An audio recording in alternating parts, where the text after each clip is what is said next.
The dour light of dawn leaked over the Blackwater rush in thin, ashen fingers, brushing the river's skin until it gleamed like oil beneath a dying torch. Bronn of the Blackwater lounged on a crooked spar of the jetty, boots crossed at the ankles, watching the city awaken with the lazy indulgence of a sellsword who had never hurried in his life unless an enemy's blade or coin demanded it. A gull croaked overhead. Bronn spat, judged the spittle's arc, and grinned when it landed square on the gull's shadow rippling over the water. Shadows make easy targets, he mused, then dismissed the thought as nonsense a maester might write on a scroll no one would ever read.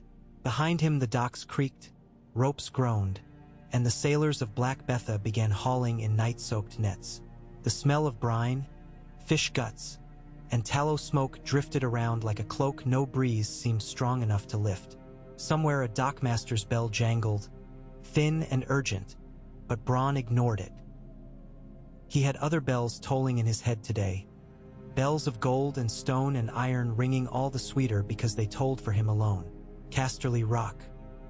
He mouthed the words the way a starving man mouthed the memory of roast boar, teeth barely parted, savoring secret juices that dripped only in imagination.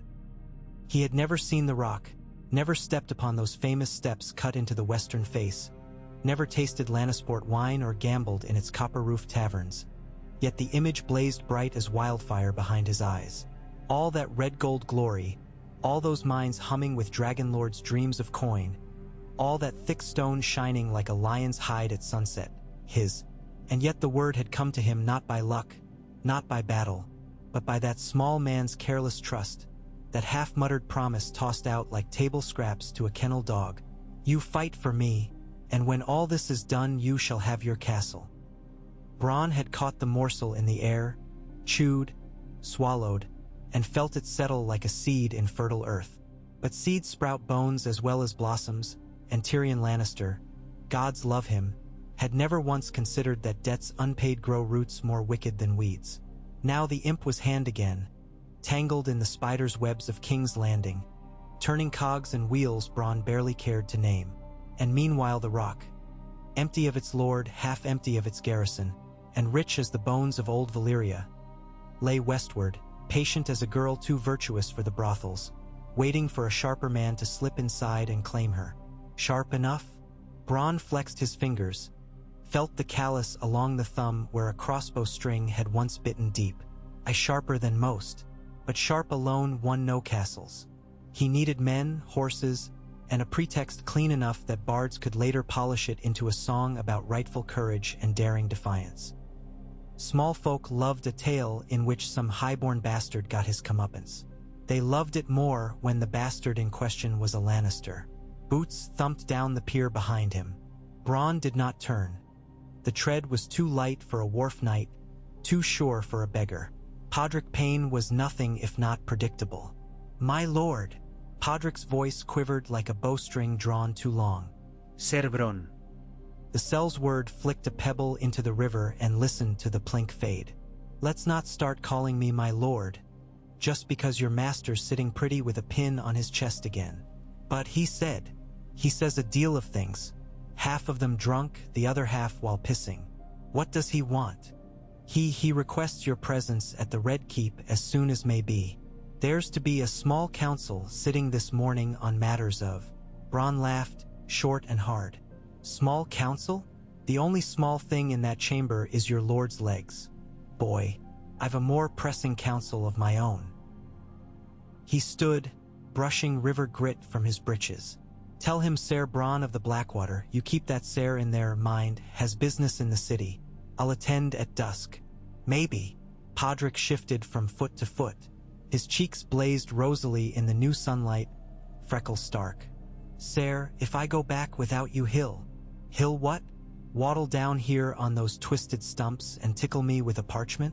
Go. Bronn patted Podrick's shoulder companionably, then squeezed hard enough to make the lad wince.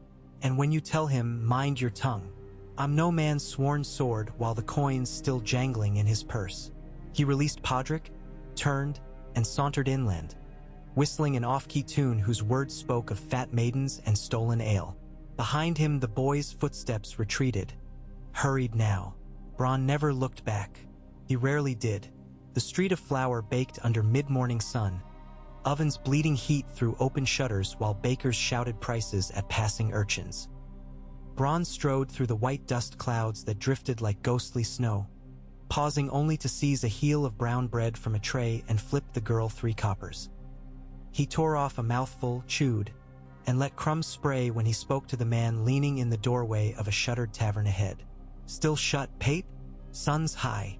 Pate the barley king, once a brewer of some renown, now a fence who favored broad bellies and broader bribery, puffed out a sigh that smelled of hops. City's hungry, Ser Bronn, but not thirsty yet. You come for drink or other pursuits? Other, Bronn said. He brushed past into the cool dark, waited while his eyes adjusted. The tavern smelled of spilled ale, oak ash, and secrets. Perfect. At a back table, 4 men played tiles.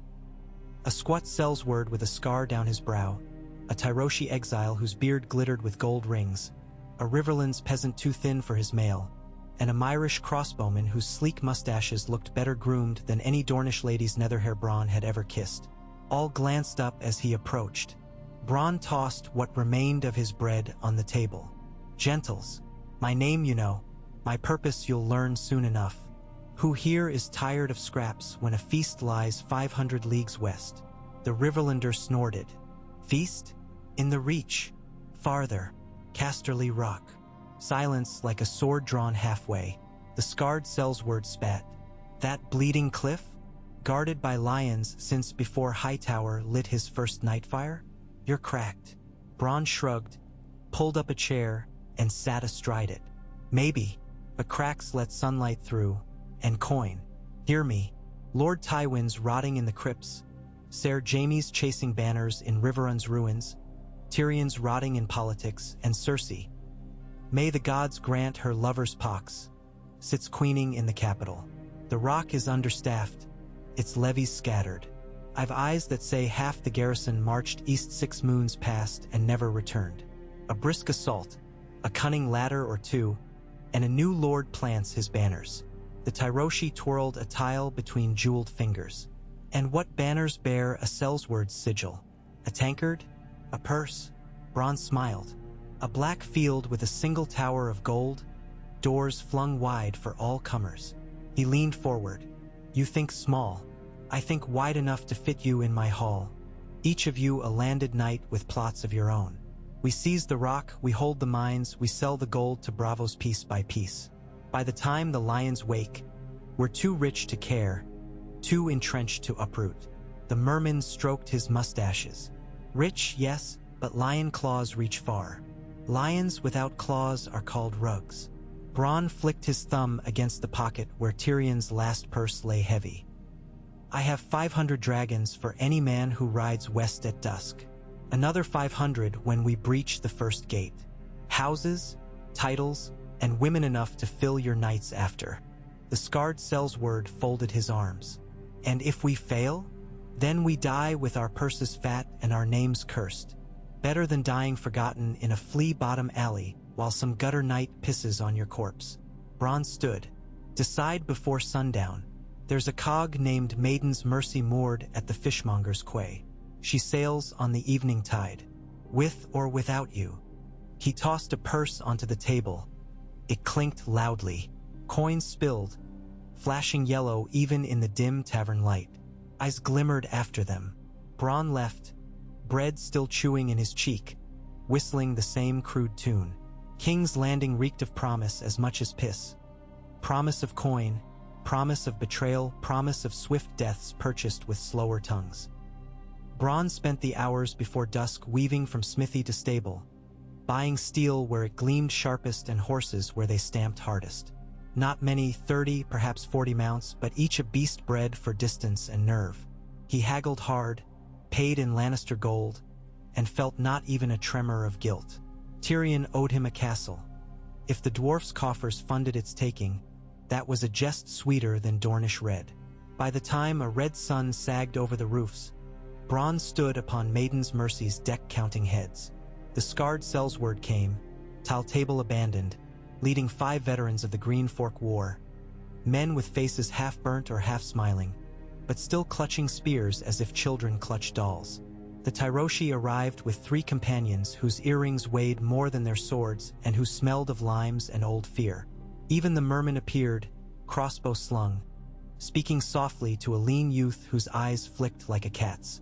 In all, Bronn counted 43. Fewer than he dreamt, more than he needed.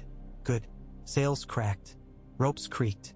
The cog lurched free into the river current, slipping beneath the shadow of the red keep's ramparts while gulls screamed overhead. Bronn leaned on the gunwale, watching the city recede in shades of ochre and broken promise. Somewhere in one of those turrets Tyrion Lannister would be pacing, wine cup trembling in his hand, cursing the sudden absence of his favorite sword. "Cheers, little man," Bronn murmured. "I'll send word when the cellars are mine." A wind rose, snapping the sails taut, whipping his cloak around his knees.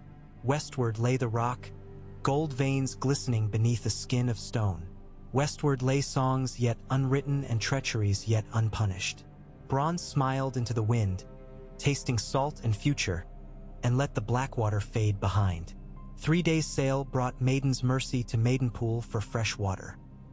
Bronn set foot on the dock only long enough to hire 2 wagons and buy tar-soaked torches enough to light a siege tower ablaze.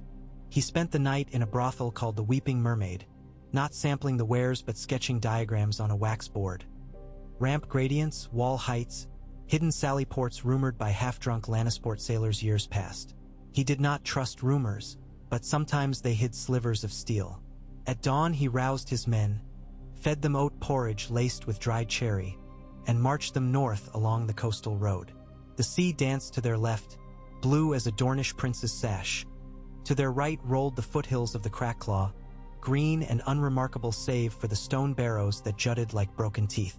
Bronn set a brutal pace. Foot blisters mattered less than reaching case before raven feathers beat them there. Nights fell cold and clear. They camped without fires, ate hard bread and tougher beef jerky, and spoke little.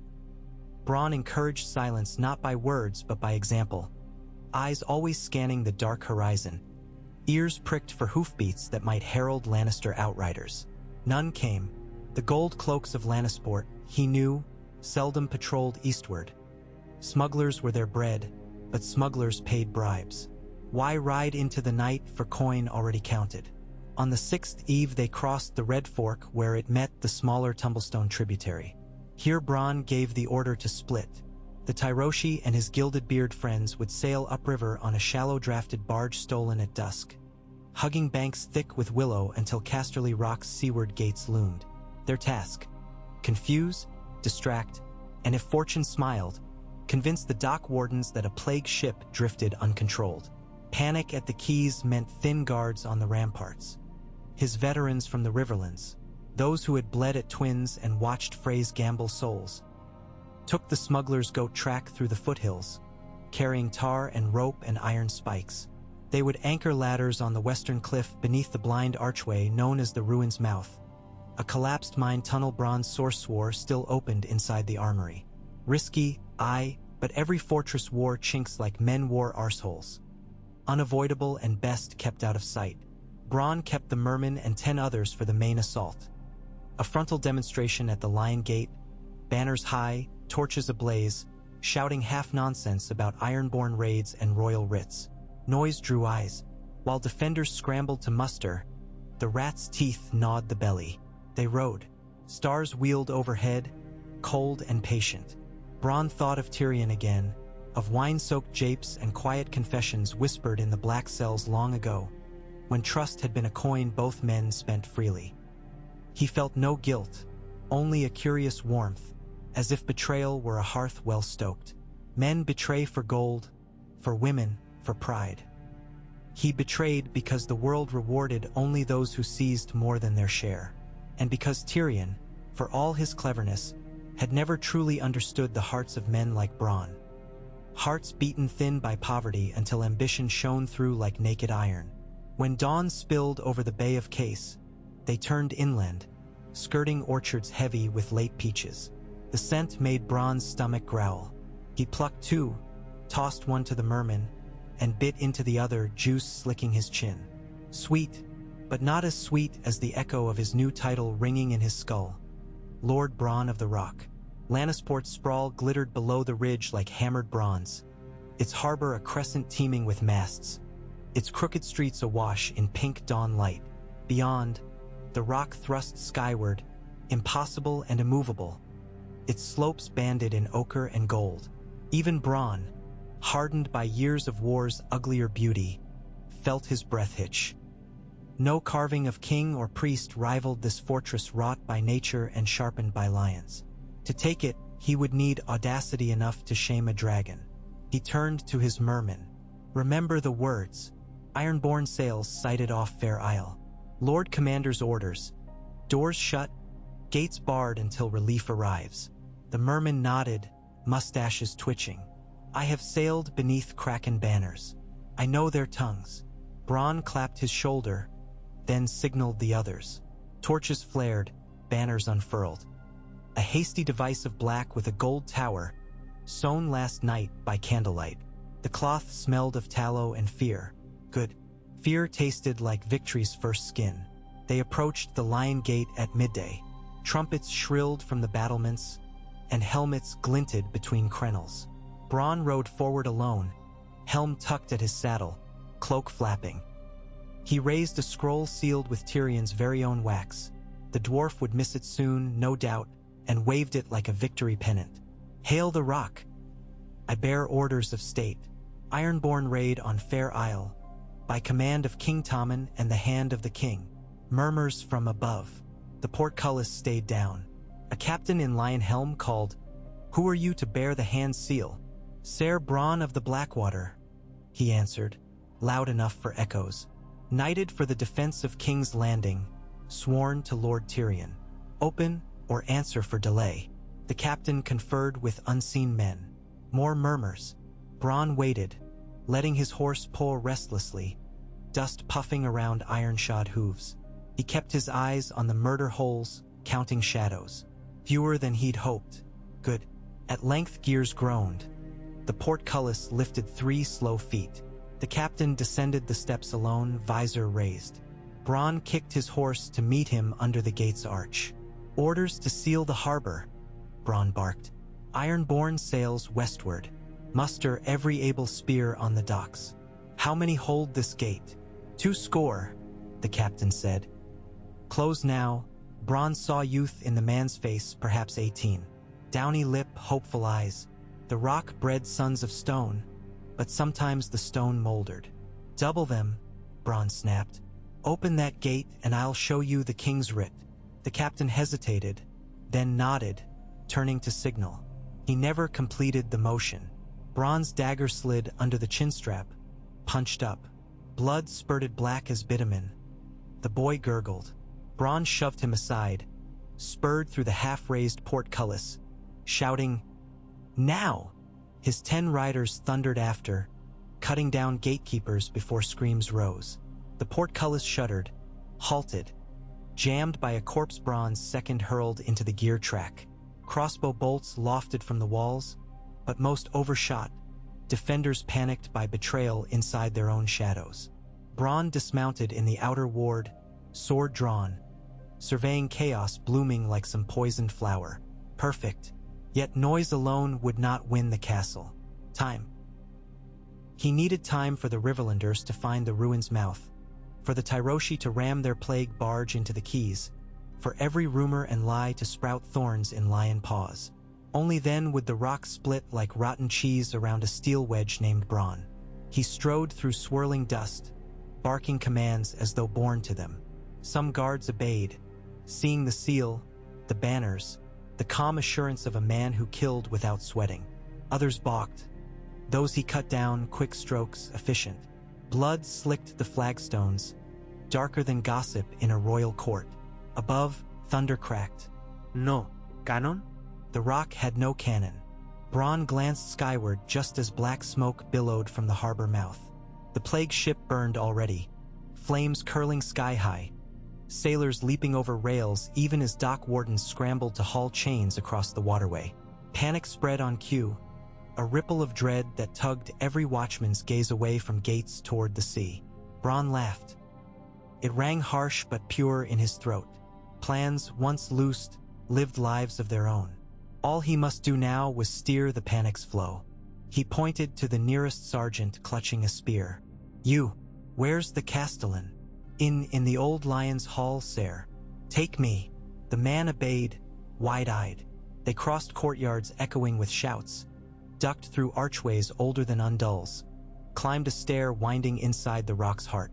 Each step glowed with veins of gold, subtle but undeniable. Bronn felt his lungs stir. Rich stone beneath his boots, not borrowed coin, not broken promises. They emerged before a set of iron-bound doors embossed with roaring lions. Bronn sheathed his sword, wiped sweat from his brow with the back of one glove, and nodded to the sergeant. The man raised a trembling fist to knock. When the door burst open and a stout woman in chain hauberk barreled through, short sword drawn. Castellan Sherikenning, if Bronn's spies spoke true. A matron of 60 years who once kept lions and cubs alike in order. Her eyes locked on Bronn, flicked to the blood at his boots, and hardened. "I know every sworn sword under this roof," she rasped. "You are none. Name and purpose." Bronn bowed too low to be earnest. "Ser Bronn of the Blackwater, at your service." "Purpose? Ensuring Casterly Rock does not fall to Kraken filth while her rightful lordlets chase glory elsewhere." He proffered the seal. Kenning did not take it. "You bear a Lannister seal yet spill Lannister blood below. Explain." "The boy died quick. Better him than the rock." "Better you in chains," she snapped. To the sergeant. "Seize him." The sergeant hesitated, eyes darting to Bronn's calm smile. Chains or coin, his gaze seemed to weigh. Bronn tossed a purse. It clinked at the man's feet.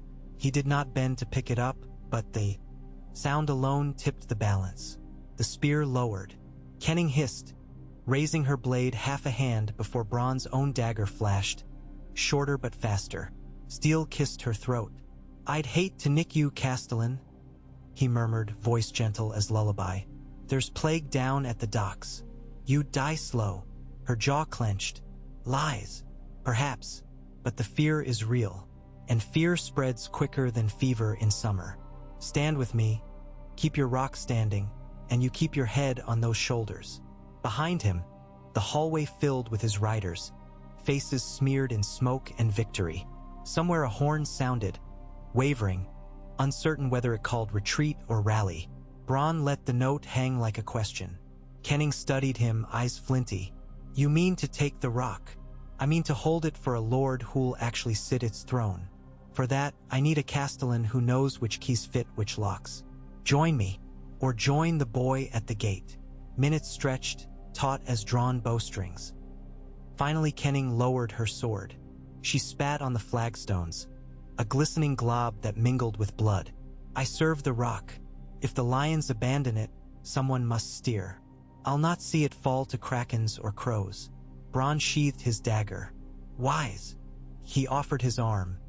She ignored it, stalking back through the doors. He followed, signaling his men to spread, secure, choke every corridor leading inward. The rock's heart beat beneath his feet. Steady, patient, unaware it now pumped blood for a new master. By nightfall smoke drifted from the harbor, thick and acrid. The plague rumor had bloomed into frenzied truth. Dockworkers barricaded streets, merchants nailed shutters, sailors fled inland with stories of black-tongued corpses piled on quays. Strict quarantine sprang into place, on Bronn's orders, signed by the Castellan's hand. No one entered, no one left. The rock was sealed. Within, Bronn's Riverlanders dragged ladders through servants' passages, guiding 40 more cells wards up from the unseen cliff tunnel. They lost 3 men to a collapsing shaft, but the armory door opened to them, and with it the keys to a kingdom. Racks of crossbows, barrels of quarrels, and enough swords to arm 500 men. Bronn paced the grand gallery at midnight, boots echoing between pillars carved as rampant lions. Candles hissed, reflecting off a marble floor veined red like fresh wounds. Kenning stood at the foot of the hall, scrolls clenched. "It is done," she reported. "The lower mines sealed, water gates barred, messenger ravens. She hesitated. Loosed, Bronn guessed. Culled. He nodded. No ravens, no news. The rock would sleep behind a curtain of smoke and rumor until he desired otherwise. Kenning's eyes slid to the purse at her belt, his latest payment. She seemed to weigh it against the stone overhead. And when the lions return? Bronn touched the pommel of his sword. They'll knock and we'll parley. They want gold. I'll give them silver. They want oaths. I'll give marriages. And if they want my head, they can climb the steps to take it. Through 100 archers perched on walls they once called home. Kenning's mouth twisted. You have taken a dragon by the tail, sire. Better the tail than the teeth. He turned, staring at the far throne. A gilded chair shaped like twin lions whose paws met to cradle a seat of red velvet. Tywin Lannister had sat there, rumor said, sharpening his quills. Jaime had lounged there polishing gilded plate. Tyrion, perhaps, had stood on its arm to watch his father's back. Bronn stepped forward, boots whispering.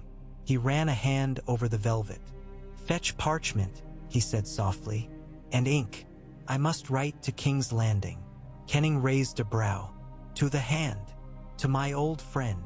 Bronn lowered himself into the seat. It sighed with ancient cushions, groaning under a weight it had never expected. He leaned back, crossing one boot over a knee, and smiled. Dear Lord Tyrion, he murmured, tongue tasting each syllable like warm wine. I write to inform you that our bargain is fulfilled. He began to dictate as Kenning set quill to page, the words flowing like melted gold. Courteous, formal, edged with razors invisible to any but a dwarf who knew Sells-word humor too well. Beneath the formality hummed triumph. The rock answered to a new lion now, one whose sigil bore no lion at all. Outside, waves snarled at the cliff base, wearing stone by strokes too slow for mortal eyes. Bronn listened, hearing prophecy in every crash. 500 feet of rock, 3,000 years of Lannister pride, and all it had taken was a dagger's whisper and a Sells-word's hunger. He would sleep little that night, pacing ramparts, feeling the wind's salt greet his cheeks like a christening.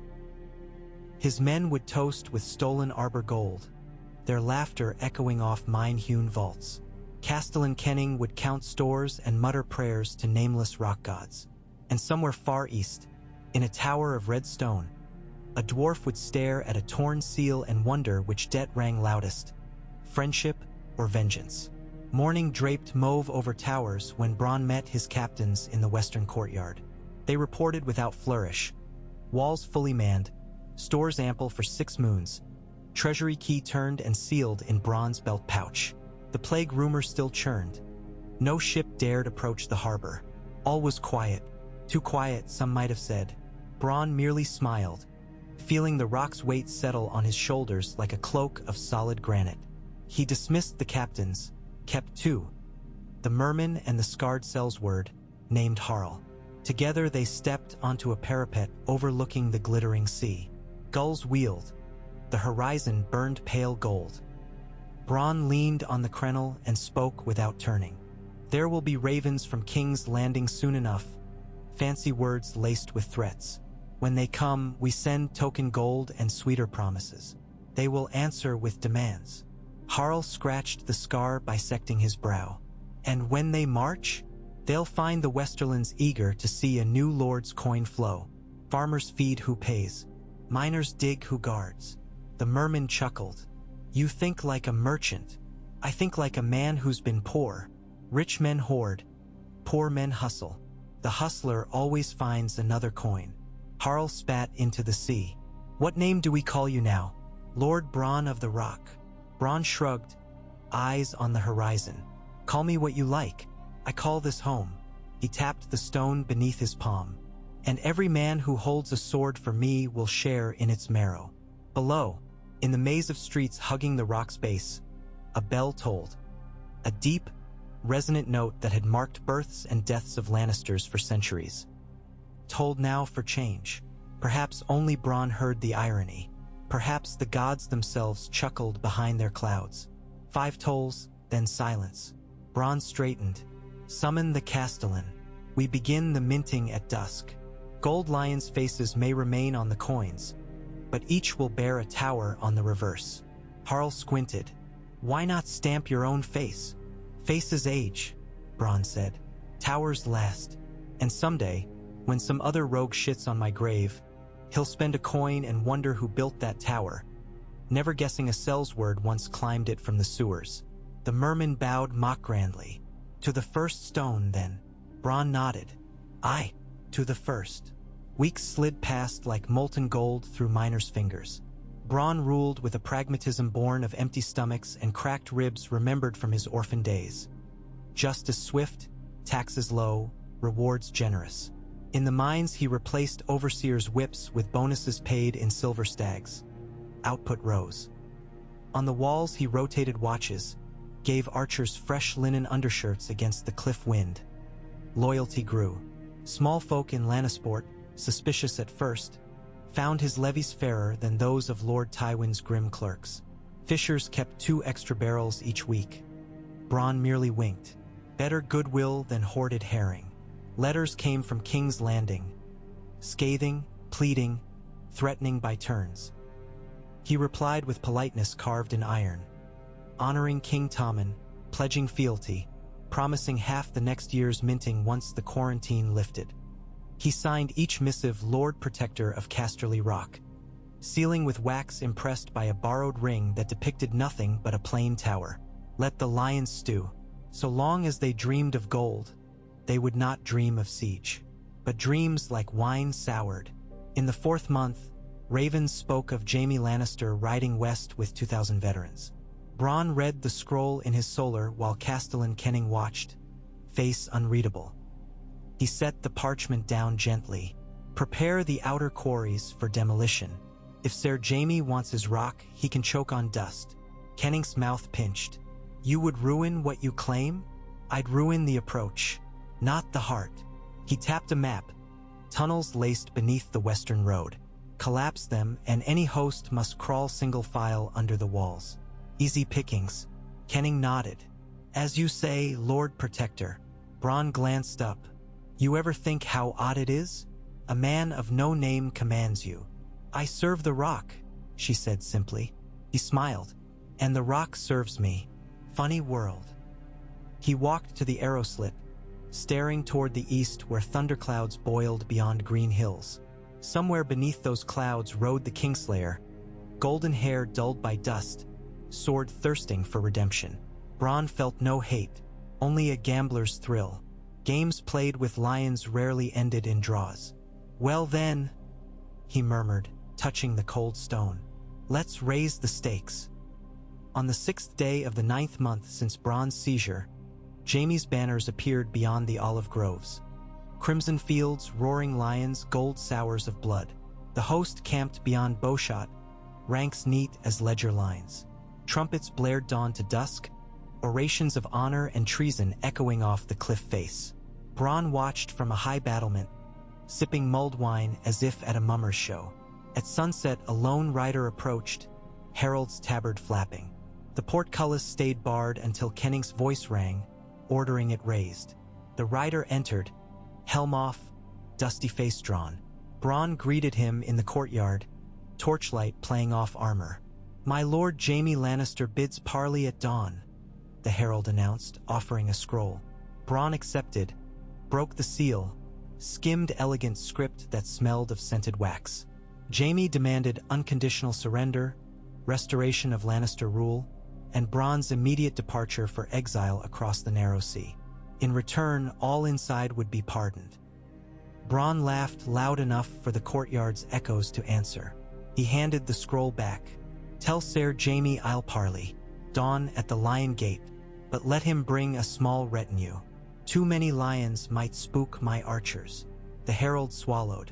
My lord commands 30 men. 10, Bronn said, and leave their blades sheathed.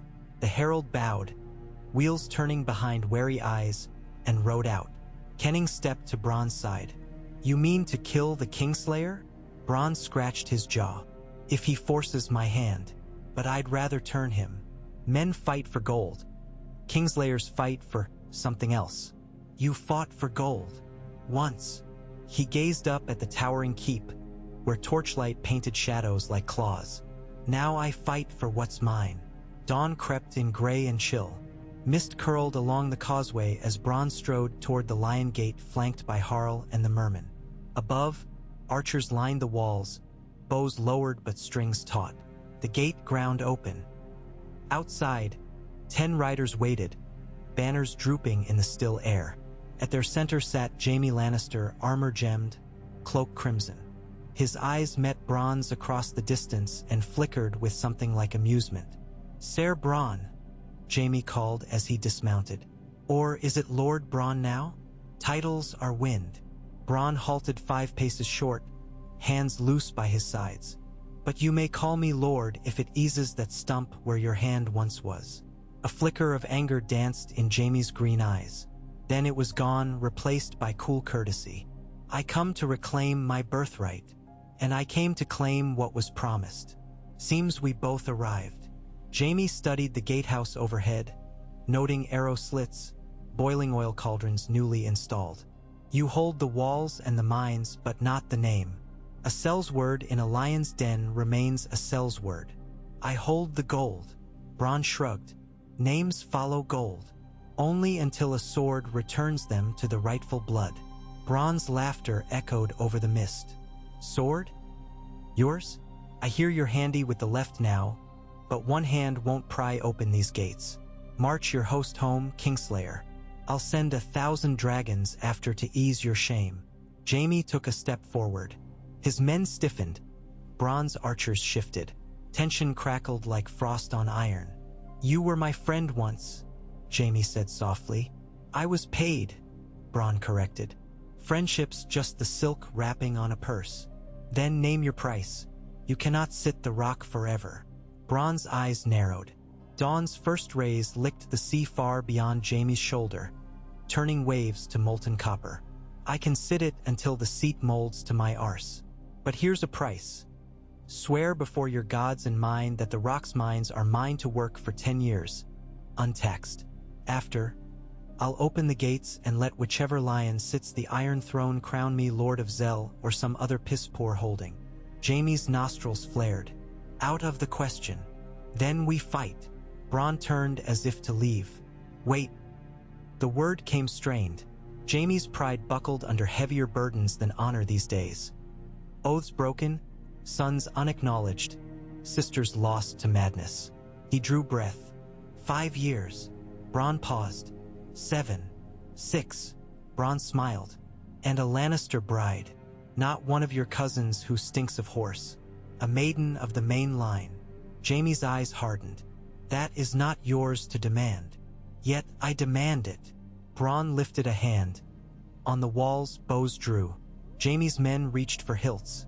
The Kingslayer held up his own hand, scarred, gold prosthetic glinting under dawn. His men stilled. He looked at Bronn, studied the Sellsword's calm, unblinking stare, and perhaps saw in it a shadow of his own younger self. Hungry, reckless, believing the world would bend to audacity. He exhaled. 6 years, and a Lannister bride of my choosing. Bronn considered. "Name, Joy Hill, my uncle's bastard's daughter. She is gentle, comely, and wise enough not to bear grudges. A bastard bride for a bastard lord. Fair." Bronn spat into his palm, extended it. "Swear it." Jaime hesitated only a heartbeat, then clasped the offered hand, his golden fingers cold as coin. "I swear," he said, "by my honor, such as remains." Bronn's grin split wide. "Done," he signaled. Horns blew.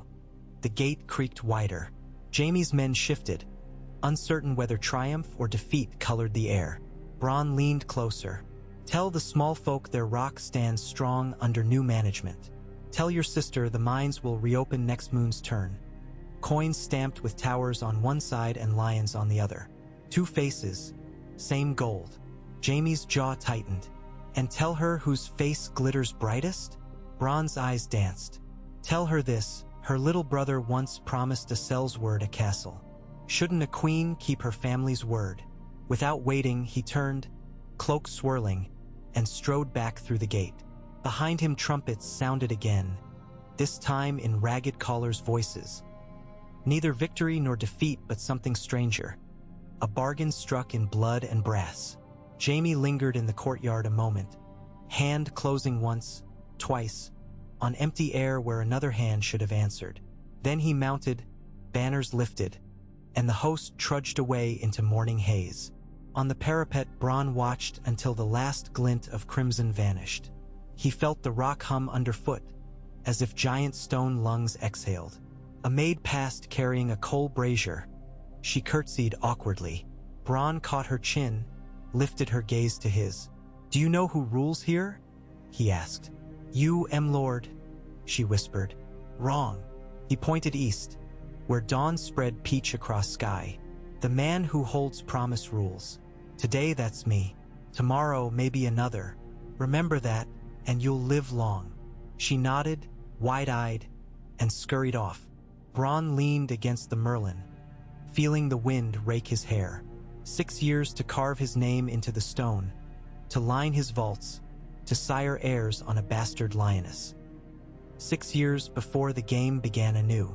Enough time to teach the rock the sound of his footsteps. Enough time to forget he'd ever been anything but lord. He smiled. The road from gutters to granite had been shorter than most believed, but long enough to teach every lesson that mattered. And chief among them, never trust a promise given beneath higher walls. Better to take the walls, write the promise yourself, and sign in blood if ink ran dry. Behind him, hammers rang in the courtyard as smiths began stamping new dies. Tower and lion, lion and tower, eternity mirrored in gold. Bronn listened, each clang another heartbeat in his rising legend, and let Casterly rock sing him to rest. Bronn's dawns began with iron and ended with parchment. In the second month after Jaime's withdrawal, he woke before the cockcrow, not from the rumble of distant mining carts, but from the rock itself shifting in his dreams, great ribs of stone groaning like a restless giant. He rolled from the high-canopied bed, bare feet against the chill veining of Lannisport marble, and listened. No enemy trampits. No muffled boom of black powder in the harbor. Bronn denied the alchemists their petitions for firepots, swearing he would not see his new walls pocked by his own folly. Only the hush of torches guttering in wall sconces and the soft, measured clip of the Castellan's patrol boots far below. He stretched, joints cracking, and padded to the lancet window. Gray pre-dawn light seeped over the horizon, spilling silver on restless waves. The western wind smelled of seaweed and promise, and somewhere far beneath, the mines sang a sluggard's lullaby, dull thuds and the soft tremor that traveled through buttress and buttock alike. The rock was alive, and every beat of its heart rang coins in Bronn's name. A squire boy, ginger-haired and earnest, arrived with boiled water for washing. Bronn thanked him with a coin the size of the lad's eye. An old trick Tywin had used sparingly. Bronn used it daily. Fear bought a watchman's gaze, but fear blended with hope bought loyalty. He scrubbed, pulled on breeches of black wool lined in lambskin, shrugged a brigandine over a linen shirt, and buckled the sword Tyrion had gifted him. As he tightened the baldric, he ran a thumb along the nicks in the crossguard and wondered if the dwarf had yet read the second letter, the one that invited him, politely, profusely, perilously, to visit in person. No answer had come. In the outer stable yard, the morning inspection waited. 2 lines of 40 archers each, eyes bleary, mail hauberks clinking as they straightened under his glance. Kenning stood stiff as crenellation stone, reading names from a waxboard. Bronn paced, hands clasped behind his back, calling a halt only when he reached the last pair of recruits. Boys from Fair Isle, hair still smelling of sheep lanolin. "You've loosed string before?" he asked the taller. "Only at Hare's, sir." Bronn took the bow, tested its draw, light as gossip, then nodded. "Hares run, so will men. Lo when they do. Arrow through a calf drops the proudest knight better than through his shield." He handed it back and patted the shorter lad's cheek. "Keep your nerve and you'll leave these walls rich or dead. Either way, you'll not be bored." Kenning's mouth pinched in disapproval, but she made no comment. Discipline mattered to her, results mattered to Bronn. As long as both were served, words were wind. After the drill came ledgers, grain stocks, salt fish tallies, winter wool projections. A maester from Old Town, gray as fog, spectacles thicker than castle glass, presented accounts in a trembling monotone. Bronn listened with half an ear while his eyes traced the sun climbing beyond courtyard turrets. Numbers mattered, but men mattered more. Gold trapped under ledgers did no fighting. So when the maester finished, Bronn cut his thanks short, inked a mark authorizing an extra silver stag per miner, and dismissed the gray cloak. Content miners tunnel deeper. Deeper tunnels meant richer veins. As noon reddened the sky, a trumpet blast from the eastern battery heralded visitors. Bronn walked the battlements to find 2 wagons lumbering up the causeway, each draped in Lannister crimson, though the lions on the panels were sun-faded, hinting long service. At their head rode a single courier in half-plate etched with candelabra sigils. House Leford of the Golden Tooth. The courier dismounted, helm tucked beneath arm, curls damp with sweat. Letters and tribute from Lord Island Leford, he announced, voice echoing off stone. For the Lord Protector of Casterly Rock. Bronn took the scrolls, broke the seal, and read. Lefford's script meandered like a brook, yet said what rivers of ink often feared. Coin flowed better with peace than with siege, and the rock's current steward seemed keen on peace. Within the wagons lay 20 ingots of refined gold, tithed in good faith, plus 4 casks of burnished red, an oaken-aged vintage once reserved for Lord Tywin's feasts. That, more than the gold, pleased Bronn. Wine greases tongues, greased tongues loosen allies. He ordered the courier given fresh horseflesh, good bread, and a letter promising reduced tariffs on the Tooth's copper shipments. As the man mounted to depart, Bronn clapped him on the thigh. Tell your lord this rock welcomes any lord with dirt beneath his nails. We're cousins of the pickaxe now. The courier, uncertain if jest or policy, saluted and rode off. Afternoon drifted into dusty, golden haze. Bronn prowled the inner terraces, where masons chiseled new drainage channels to divert winter runoff from weakening the cliff face. He knelt, fingered the slope, and recommended adding smashed oyster shell to the lime. Coastal keeps he'd sieged in younger days almost always used shell mortar. It shed rain and lasted decades. For a heartbeat he thought of Craighall, where he'd once watched siege ladders burn and fall, knights screaming in mail made red with sap oil. He shook the memory away. Now he built ladders, but only for climbing profits. Evening summoned council in the Grand Gallery. Torches hissed along lion columns, and Kenning, the maester, the merman, now styled Ser Corentho, and Harl ringed a flat table where a map of the Westerlands sprawled under tallow-pinned corners. Corentho spoke first. Rumors out of the reach, Highgarden's new regent had chided King's Landing for inaction, whispering that a brigand coats himself in lion's hide while the court counts fleas. Harl followed. Sellsword bands along the Gold Road boasted that if Jaime's next march failed, they'd back the Kingslayer for a price. Kenning added grain figures. Winter yields farther north dipped. Refugees from the Riverlands bled southward, begging work. Some she turned away, some she set to repairing dikes, still others to cleaning mine tailings. Bronn listened, swirling a goblet of burnished red. When they finished, he tapped the reach on the map. Flowers smell sweet, but bees sting. Highgarden greases these rumors. They hope to sway King Tommen to yank the leash harder. Let them. He shifted his finger to the Gold Road. As for the Sellswords, pay them first. He looked at Corentho. Ride tomorrow, offer double Jaime's promise, and oath them to defend the trade caravans. Expensive, Kenning murmured.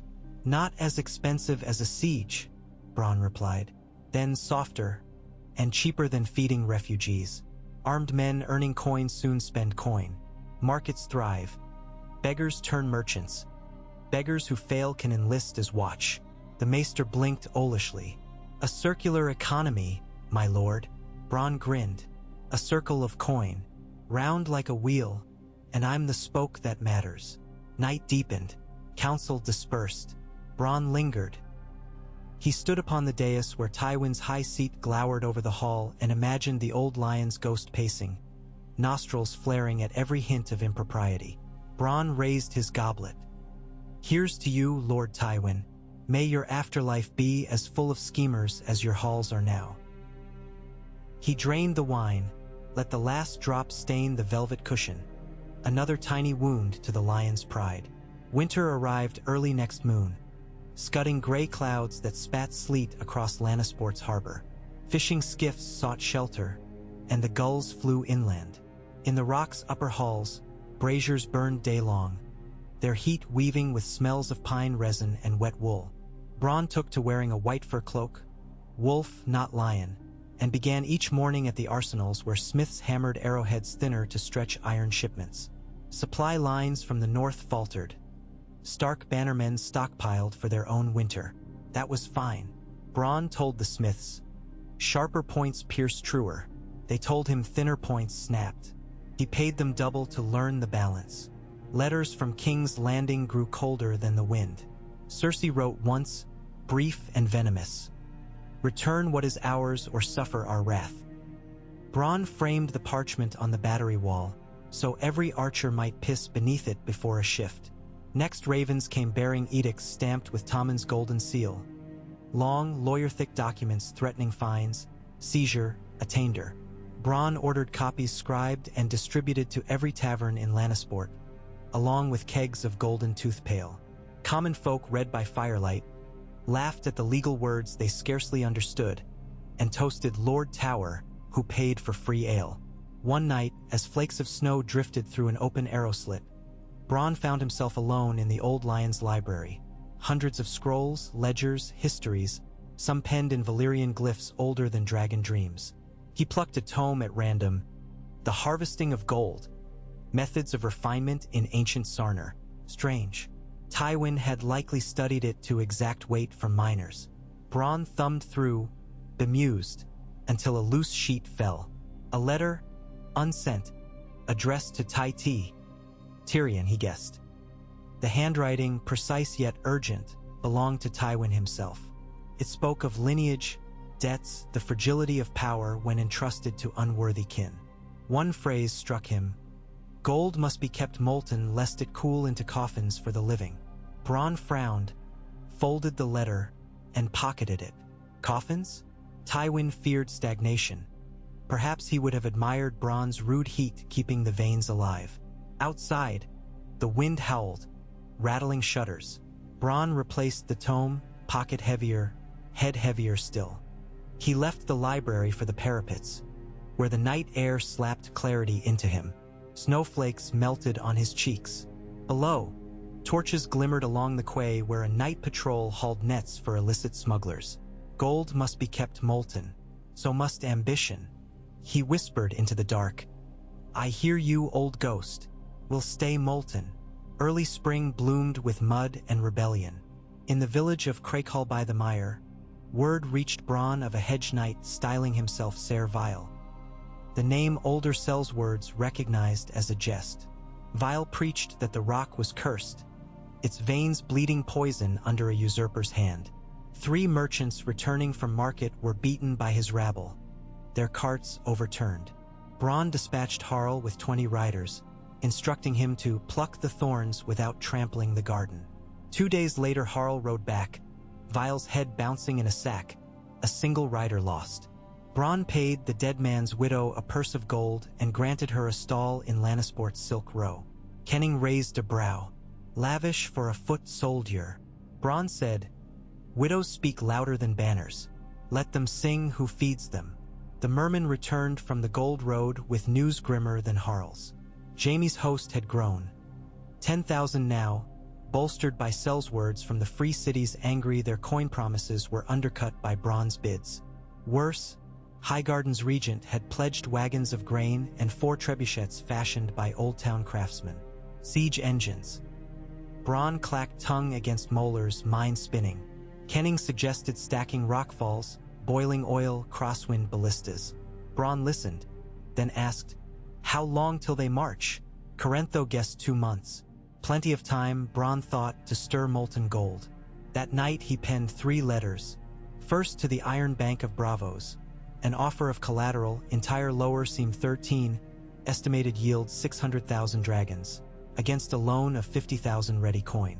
Purpose stated, strategic infrastructure. The Iron Bank loved such phrases. Second to the Lords of Fair Isle and Banefort, trade packs for shipwright timber in exchange for guaranteed safety of coastal routes. Backed by the newly leased Rock Fleet, refitted Lannisport cogs now bearing the Tower sigil. Third to Tyrion. Only 3 lines. Old debts bloom unexpected flowers. Will you come to smell them? I promise no daggers at your back, unless you ask nicely. Bring wine. The Reach hoards its harvest. He poured molten wax, but before the seal cooled, he pressed into it not the tower, but the lionhead stamped Tyrion had left in a forgotten desk drawer the year of Blackwater. A joke or an olive branch. With Tyrion one could never tell. Weeks passed. Ships arrived bearing Braavosi coin and Banefort lumber. In the courtyard, new construction rose. Massive counterweight trebuchets of Bronn's own commission, smaller but quicker to reload than Reach designs. Squires dubbed them Snapjaws, after watching a test shot crush a boar carcass into slurry. Harl taught crews to winch faster, bracing frames with iron struts. Kenning oversaw stone shot shaping, each as round as melons. Bronn stood on the east wall supervising, hands clasped, cloak snapping in gusty spring winds. Molten gold, he murmured, feeling the air spark with industry. On the 42nd day of that feverish building, a herald arrived under white banner. The Kingslayer's army was on the move, expected by fortnight's end. Jaime proposed another parley, this time at Fair River Bridge, neutral ground. Bronn chuckled. Neutral ground is for sheep, yet I adore a walk. He agreed. Fair River Bridge spanned green water that smelled of thawed earth. Wildflowers dotted its banks. Even before the war horns moaned, bees hummed, indifferent to men's metal. Bronn rode with Corentho and 2 bannermen. Jaime awaited midspan, flanked by a septon and a single squire bearing a white flag. The Kingslayer wore boiled leather jerkin, his sword left sheathed. When Bronn dismounted, Jaime smiled ruefully. You look well for a man living in a lion's den. And you look tired for a man allergic to sleep, Bronn returned, eyeing the new lines around Jaime's eyes. Sieges weigh heavier than swords, Jaime admitted. I came to ask one last time, step down. Take a holding in the Stormlands, Tarth perhaps. Leave the rock to its own. Generous, Bronn said lightly. Too generous. Cersei's hand in this? She always did love you more soft. Jaime's jaw tightened. She wants war. I want peace. Listen to reason. You cannot harvest the rock's gold while you're beset by all sides. Highgarden's grain, my banners, sells words from Lys. You list edges on a sword pointed at me. I don't disagree they're sharp, but consider. Bronn leaned on the bridge rail. Water gurgled beneath. Your sister bleeds coffers for this. Each sells word you hire is coin I didn't pay. Each trebuchet you drag drinks timber, pitch, oxen, food. Siege a year and you'll chip your sword's edge bloody dull. And if we crush you quickly? Bronn shrugged. If, I like gambling on long odds, especially when the other man wagers more than he owns. Jaime exhaled, breath white in the chill. What do you want, Bronn? Truly. The cell's words studied his old comrade's face. Lines of guilt, a spark of lingering brotherhood. He spoke softly. 6 years to work the mines was your bargain. Give me 6 without siege. After, I'll open gates, bow, and call you lord again. Until then, leave me to dig. Jaime stared at swirling green water. Cersei won't allow. Cersei won't carry water up this bridge. She'll send men. Men tire.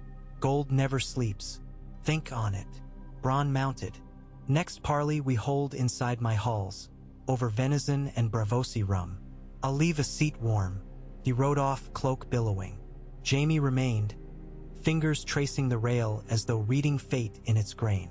Siege season burst like thunderheads a moon later. Jaime's host encamped beyond reach of trebuchet stone, though not beyond range of the new-forged heavy crossbows Bronn mounted on cliff platforms.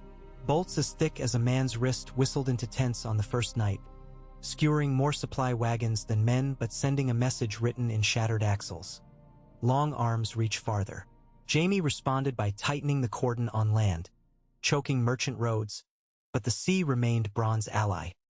Banefort's swift galleys slipped blockades, carrying salt pork and barrels of pickled beets. In return, Bronn shipped raw or unrefined but valuable. Exchange endured. Soldiers muttered. Within the rock walls, routine hardened into ritual. Dawn, archer drills. Midday, quarry stock counts. Dusk, council.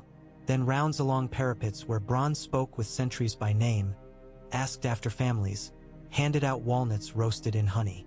Kenning smirked, calling him Jester King.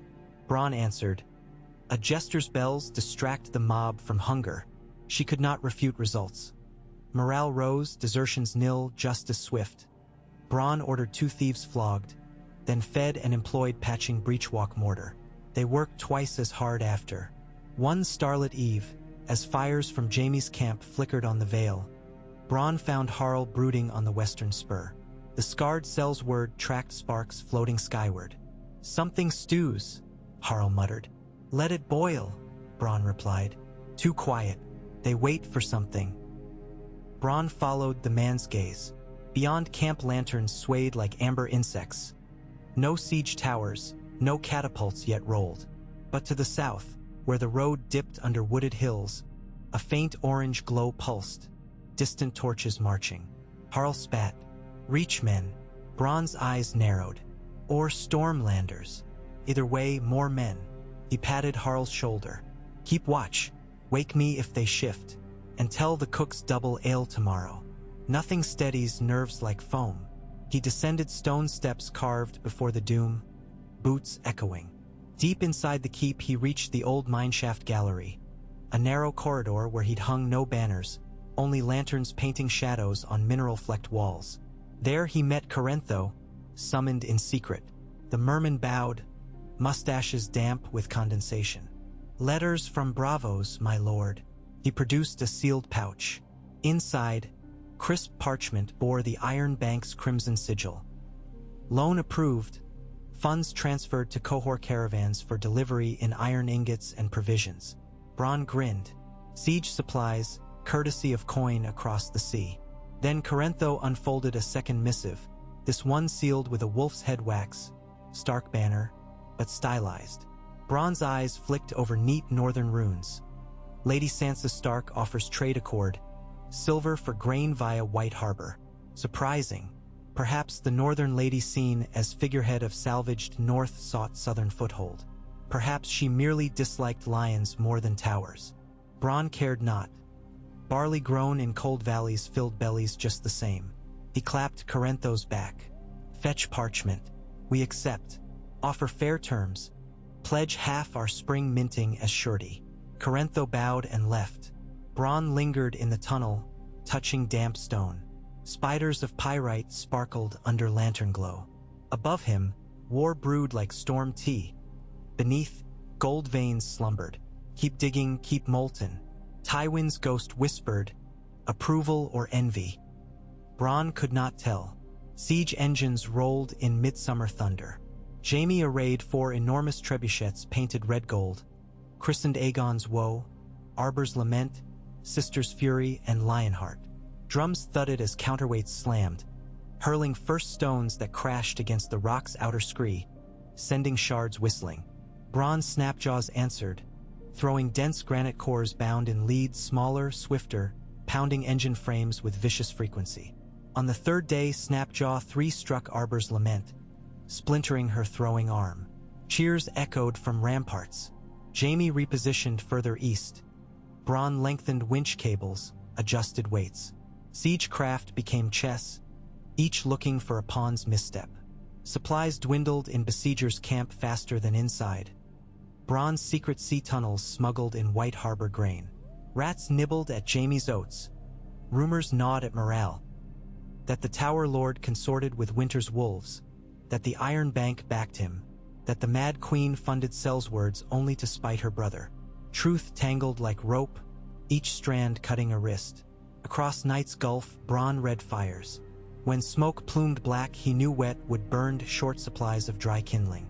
When camp cooks pawned polished helmets for bread at quartermasters' booths, he knew coin thinned. He told Kenning, "They bleed copper while we mint gold." She answered, "Men starve sooner than copper does." Bronn chuckled, "Their copper feeds my copper. We'll trade them bread for gossip soon." Yet war's coin flips without warning. At first frost another force arrived, standards of golden rose on green. Reach men under Lord Garland Tyrell, the green hand's heir. 10,000 fresh, well-fed men, carts of grain, siege smiths, and worst, sappers proficient in tunnel warfare. The same who'd breached Old Volin in Assyria. Bronn bit his lip. Now outer food lines reversed. Besiegers could feed indefinitely. He gathered council in the candlelit crypt beneath the old forge. Bashful heat of coal-warming maps pinned to oak board. Harl sneered, "Reach boys will wilt on rock." Kenning disagreed. Tyrell coin and optimism might stiffen even willows. Corentho proposed night raids by sea tunnels to torch grain stacks. The maester coughed, worried plague would spread among prisoners from resulting skirmishes. Bronn listened, silent. At last he slammed a dagger into the map, its point piercing the embroidered lion over Lannisport Harbor. "We burn their stores," he declared, "but not with raids." He looked to the maester. "You said plague. I say pox." Confusion, then horror, flickered in council's eyes. Bronn explained. Leaked rumor of flux sweeping the rock. They'd stage a false disposal of infected corpses, float them downstream where besiegers drew water. Fear would rot their bowels faster than any torch. Kenning blanched. "A dishonorable art." "I'm no knight of legend," Bronn said. "I'm a man keeping promises. Jaime could end this, he won't. So I break armies, not promises." Preparations commenced. They dressed beggar corpses in leper rags, coated lips with sheep gore to mimic sores, lashed them to rafts at nightfall. Under moon shadows, the rafts drifted to reed-clogged eddies where siege camp drovers watered horses. Morning light revealed bloated forms stuck against reeds. Screams rose. Priests burned the rafts, smoke acrid as guilt. Rumor outran ravens. Bloody flux inside the rock. Anik nibbled at discipline. In the same breath, Bronn ordered torches flung by trebuchet at their newly constructed granaries. Oiled sacks burst on splinter roofs. Fire bloomed. Reach sappers scrambled to extinguish, but wind gusted flames across canvas stores. Grain roasted, black smoke billowed, bees from adjacent hives swarmed, stinging horses wild. Criers shouted for order. Chaos answered. Night fell on a camp shivering beneath ash. Bronn climbed the north watchtower, wineskin in fist, and watched sparks drift like fireflies. Corentho arrived, mustaches singed from earlier fuses. "We broke 3-month stores." Bronn offered wine. The merman swigged. "Send word to Jaime." "Parley," Bronn said. "This ends before frost bites hearts out." Parley ground inside the wide-jaw cavern known as the Stone Belly, where stalactites hung like dragon teeth. Bronn sat on a low stool, unarmored, blade nowhere visible. Jaime entered with Garland Tyrell and a septon chanting soft prayers. The air smelled of damp limestone and burning pitch from torches. Bronn rose. "Kingslayer, Flower Knight." He inclined head. "You came hungry, I see." Garland's jaw flexed. "Your fire stoked our hunger, sire. Then I'll feed you." Bronn beckoned servants who bore platters of roasted kid, bowls of candied beets, loaves steaming. The smell curled through cavern like siren song. Jaime's army had chewed weevil bread for days. His men's eyes widened at scent. Garland remained stoic, though saliva glimmered at his lower lip. Jaime accepted a goblet of wine. No poison. All cups poured from same flagon. Bronn drank first. Garland spoke. "Why summon us?" Bronn folded arms. "Because winter looms. Because armies dying of cold win nothing. Because the Iron Bank whispers of unpaid debts. And Sansa Stark offers me more grain than the Reach can spare. But mostly because I am tired of blood threatening to seep into my mines. Gold stains, but only once. Jaime sipped, shoulders slumping. Name your terms. 6 years honored as bargained. All siege lifts by fortnight. The Reach will sell grain to the Rock at fair price. I will mint coin bearing Tyrell roses opposite my tower for each bale purchased. Symbol of partnership. Jaime, you'll write Cersei. The Rock's gold flows again. Empty sieges drain coffers. She gains half-yearly profits if she lets the mines breathe. Garland scoffed. A sell's word dictating tariffs. Bronn smiled. A sell's word holding more gold than your vaults, sire. Coin is crown. The Reachman opened mouth, but Jaime raised a prosthetic hand. You'll guarantee my men's safe withdrawal? Food and fodder for the march, plus wagons of salted cod purchased from Fair Isle with your own promissory notes. Bronn grinned crookedly. Consider it a taste of tower hospitality. Silence hung. Water dripped. Torch smoke hazed the cavern vault. Jaime looked at Garland. The Reach Lord shrugged micro-inches. Siege had cost them dearly. Cersei's wrath might equal losses, but wrath didn't fill bellies. Jaime extended his hand across the flat stone table. 6 years. Profit share. Safe withdrawal. Done. Bronn clasped the golden prosthesis. Done. Over Jaime's shoulder he caught Garland's wary gaze. And a cart of your best arbor red for my cellars, Lord Tyrell. So my miners remember the Reach saved them from thirst. The Flower Knight managed a tight smile. You'll choke on our vintage before winter's end. I prefer to drown, Bronn replied. Snow fell heavy by the time the last Lannister banner disappeared beyond the eastern hills. Within the Rock's walls fires glowed bright, hearth smoke curling from chimneys long dormant. Miners sang ribald tunes descending shafts, and taverns in Lannisport rang with clatter of mugs. Bronn stood on a balcony carved halfway up the cliff face, cloak wrapped, gazing over the harbor where galleys unloaded northern barley. Kenning joined him, cheeks pink with chill. You risk everything on letters and wine, she said softly. He chuckled. Risk nothing, gain nothing. 6 years flies. He nodded. That's why every hour bites coin. She offered him a parchment. Raven from King's Landing. Sealed lion. Bronn accepted, cracked wax. Tyrion's hand. A single line. I will come when the wine is warm and the daggers dull. Underneath, a crude sketch of a dwarf raising goblet to a tower. Bronn grinned, folded the letter, tucked it in cloak. Kenning studied him. Will he betray you? Probably. Bronn turned back to Snowy Harbor. But betrayal's only a knife if you close your eyes. Otherwise, it's a mirror. He breathed deep, icy air. Tywin said molten gold cools into coffins. I say coffins make fine footstools, so long as you polish them. Kenning shook her head, half in awe, half in dread. What polishes coffins? Stories. He gestured toward the roaring city below. They're telling one now. About a sellsword who took a rock and sold its gold for peace. He looked at her. Stories outlive towers. From the depths of the keep a bell tolled, slow and resonant. Shift change in the main vein, miners moving deeper. Sound carried on winter air, mingling with gull cries and distant laughter. Bronn closed his eyes, let it wash through him. The rock thrummed beneath feet, gold veins pulsed, legend sowed seeds. He whispered, barely above the hush of snow. 5 years and 10 moons to go, and the tower kept molten. The snow thawed into slush the color of tarnished silver, clogging every cart track that curved beneath Casterly Rock. But Bronn walked the parapets as though the season bowed to him alone. His wolf fur cloak hung sodden with meltwater.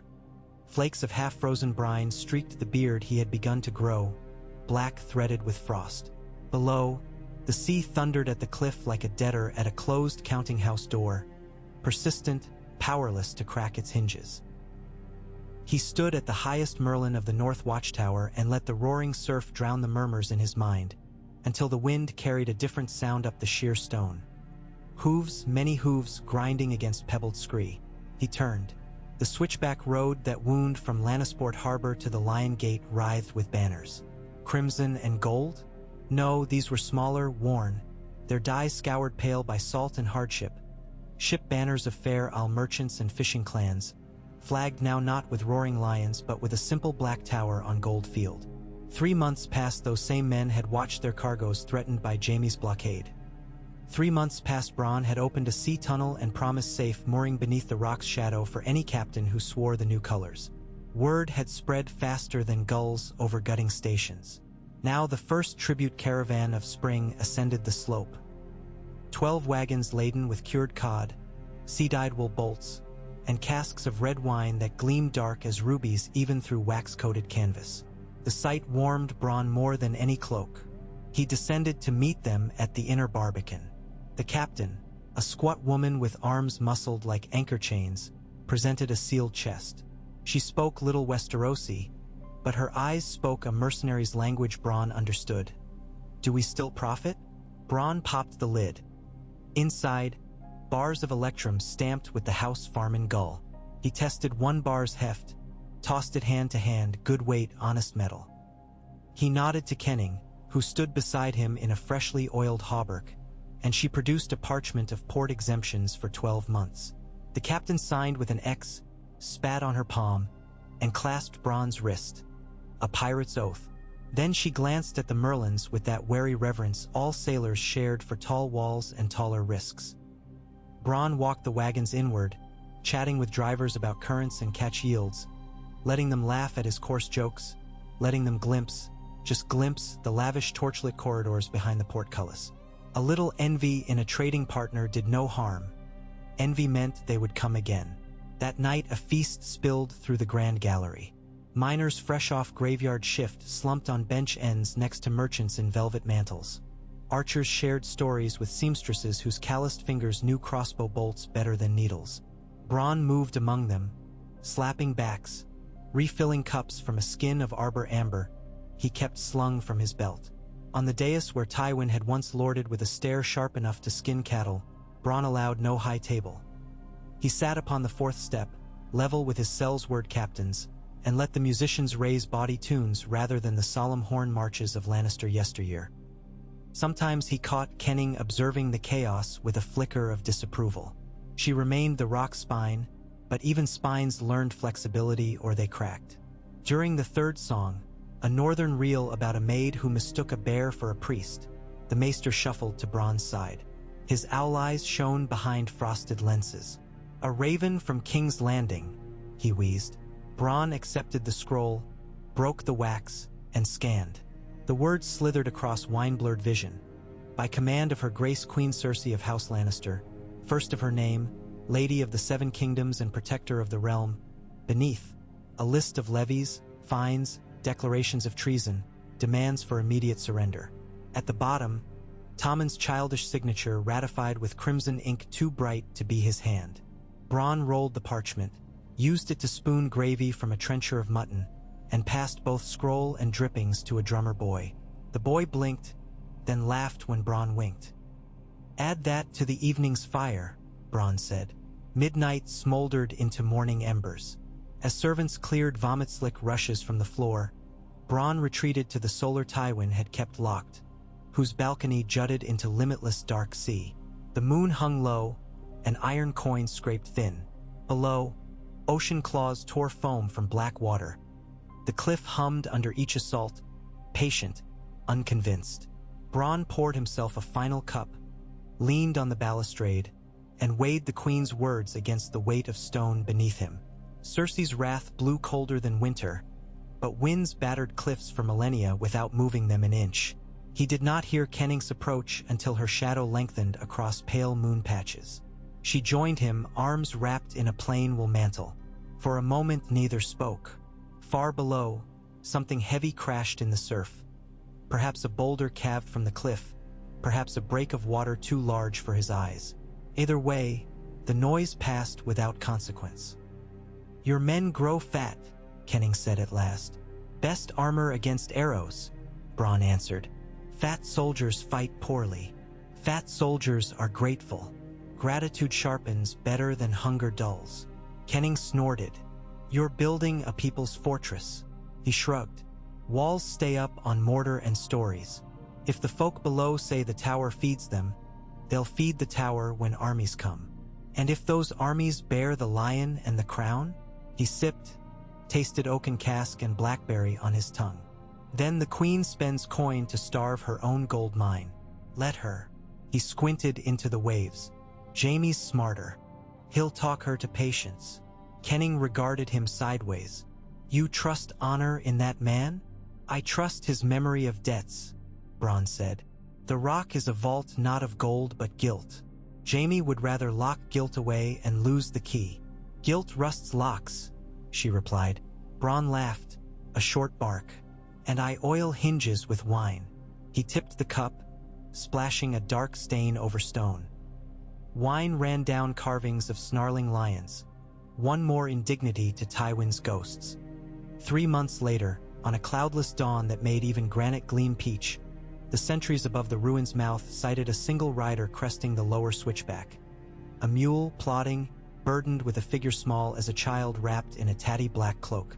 The trumpet call that announced a dignitary startled seagulls into squawking flight. Bronn, half-armored for morning drill, hurried to the overlook to see who warranted such fuss.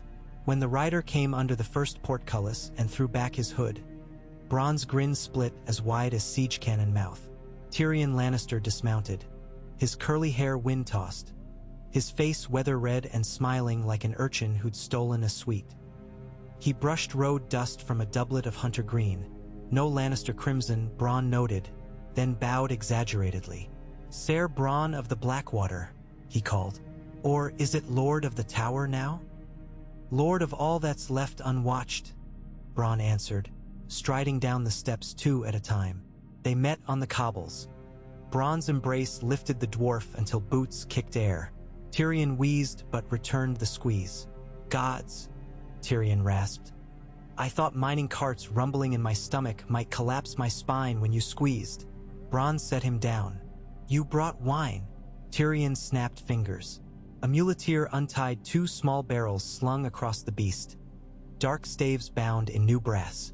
From Dorne, Tyrion said. Tastes of plum and old regrets. Bronn sniffed a bunghole. Smells like a brothel after feast day. Then you'll love it, Tyrion said. They walked side by side toward the inner ward. Tyrion's gaze flicked over new mortar joints, fresh arrow slits, wagons hauling timber. I see you've improved father's decor. Stone was solid. Spirit was rotten, Bronn said. Poetry from a cell's word? Tyrion mused. King's Fall truly changed the world. A steward guided them into the Old Lion's library, now refitted as Bronn's audience chamber. Walls lined with ledgers, a central table stacked high with rolled mining reports, coin dies, parchments heavy with foreign seals. Bronn poured Dorne wine into marble cups. Tyrion looked around. Father would have had a stroke if he saw you resting casks atop the 7th Legion's campaign chronicle. I'm amazed he didn't choke on his quill sooner, Bronn said. He sat, boots on bench, offered a second cup. Tyrion accepted. Tell me the game, Bronn said. The game. Tyrion swirled red liquid. I come as friend. Friends don't cross half the realm without schemes stuffed up sleeves. Even when the sleeves are this short. He flicked Tyrion's elbow playfully. Tyrion laughed. Very well. King's Landing festers. My sister hoards favors like a mad baker hoards flour before a famine. The small council is smaller by the day. Anyone she cannot bribe she breaks. Jaime's petition for calm fails. The Iron Bank turns stern. The faith militant grows bold. And above all, rumor rides the winds that the rock's gold flows into coffers not lion-guarded but tower-guarded. The queen needs coin more than vengeance. For the moment. Bronn drank. More reason for her to leave me in peace. Unless a certain younger brother can convince her peace tastes like defeat, Tyrion warned. She has begun to blame you for father's death. Bronn sputtered wine. I was halfway to Duskendale that night. Details are for scribes, Tyrion said. What matters is narrative. He set down the cup, eyes sharpening. So I came before her narrative grows teeth. We must craft a different tale. Bronn leaned forward. I craft gold. Tales cost breath, which is free. He set his cup down. What do you want from me, Tyrion? A stake. Tyrion smiled. bearing teeth white as newly minted stags. Let me invest. A private holding in Seam 14, perhaps. 10% yield, reinvested quarterly. Bronn barked a laugh. I saved your life at Blackwater. Now you'd have me risk mine, so you can stack coins you'll never spend? Risk? I risked walking a road where any scout could deliver my head for a pardon, Tyrion replied. He sipped again, eyes narrowing. I risk facing my sister broken only by a promise that this visit might yield hope. Bronn regarded him. You think hope is a vein I mine? No, Tyrion said softly. You mine leverage, and I mine you. Silence stretched. Finally Bronn shrugged. 10% seem 14. You deliver what? Letters, Tyrion said. A pledge from Bravos that any future crown defaulting on rock loans shall find no refuge in free cities. And more. I whisper in the ears of faith conventicles. Remind them who truly funds sept restorations. Suggest that the Queen's war upon her own sacred bounty is sacrilege. It takes but one sermon broadcast in Flea Bottom for revolt to simmer. Bronn rubbed thumb over lip. I like simmer. Boiling spills. And if boiling comes, Tyrion continued, I will ensure the pot tips away from you. The Queen cannot fight rebels and take the rock. He opened his palms. A friendship retainer, if you will. Bronn drank, wiped his mouth. The wine tasted richer than it smelled. Plum, aye, but laced with peppery bite like Dornish pledge. Seam 14 yields slow. 10% brings you trickles first 2 years. I intend to live at least 7, Tyrion said with mock solemnity. Bronn laughed. Done. They clasped wrists. But if I catch you cheating weights, you'll flog the bookkeepers, Tyrion finished, smirking. Not me. I have delicate skin. Delicate liver, Bronn corrected. We dine tonight. You'll like Harold's eel pie, caught this morning, baked in gold leaf crust. Tyrion brightened. Gold leaf? Doesn't that taste of nothing? Tastes of arrogance, Bronn said. Figure you'd know. Tyrion remained as guest for 3 weeks, sleeping in a chamber overlooking the sea and spending afternoons buried in ledgers that miners found indecipherable. He taught the maester tricks of triple entry notation, slashed redundant shipping tariffs, and drafted a charter for the Rocklannisport Cooperative Mint, a cunning device enabling small folk to exchange copper scrapes for fractional paper chits redeemable at half-drake increments. Paper money. Bronn swore when first he saw the drafts, but Tyrion insisted. Soldiers prefer light purses on campaign. Bronn answered, soldiers prefer food. Tyrion said, chits buy food. They drank, argued, drank more. Dawn often found them slumped over ink-spattered tables, snoring in tandem. On the 22nd morning, a raven arrived bearing a thin scrap. News of riots in King's Landing. Bread shortage, led by cobblers shouting that the Queen squandered coin on Sellsword armies camped for naught. Tyrion read aloud, his smile sly. Our simmer begins. Bronn nodded. Any word of Jaime? None, Tyrion said quietly. I fear he fights ghosts on the Riverlands crosses, or battles our sister's madness alone. Bronn considered the parchment. When the city burns, Cersei will fling blame like dung. Dung seldom hits a man atop a mountain, Tyrion mused, but Bronn's gaze slipped to the horizon beyond windows, eastward, where dust plumes could hide every threat. Long arms throw farther than dung, he muttered. Summer roasted the Westerlands in breezeless heat. Mines delved deeper to escape swelter. Above ground, barrels of water evaporated before noon. Bronn ordered laborers to erect cloth awnings over smith forges, doubling salt rations. He stalked the yards shirtless, skin bronzed, shouting at slackers then laughing with them an hour later. The tower banners cracked listless under azure sky. One noon, Harl came with dire news. A Lannister cousin, Ser Devon of Cornfield, had rallied 500 levy spears and 3 knights errant, seized Banefort docks, and declared blockade of any tower-aligned vessel. Worse, he hanged Bronn's factor and seized 10 wagons of or bound for the Rocks Coiners' Hall. Bronn smashed a pitcher against a parapet, shards skittering like startled crabs. He summoned council. Tyrion, sun-dazed yet keen, listened as Kenning laid out Tyrions. Muster a sea sortie using hired Lyseni corsairs, or march overland through foothills, risking ambush. Tyrion sipped watered wine. Corsairs cost dear and obey storms alone. Bronn drummed fingers. I'll ride. He looked to Harl. Take 80 horse, half longbow. Speed over numbers. Kenning blanched. If you fall. If I fall, you hold the rock. Bronn buckled sword belt. Tyrion watched, silent. They rode at dusk, cloaked under rolling thunderheads. 5 days through twisting goat paths that bored through hills like wormholes. Sunken ravines grew rank with sweet almond grass. Thrushes scattered at pounding hooves. At each village Bronn's riders paid double for oats, triple for ale, and spoke of justice rather than vengeance. Rumors spread ahead. The Tower Lord marched to reclaim stolen bread, not to slaughter peasants. On 6th dawn they crested a ridge above Banefort Harbor.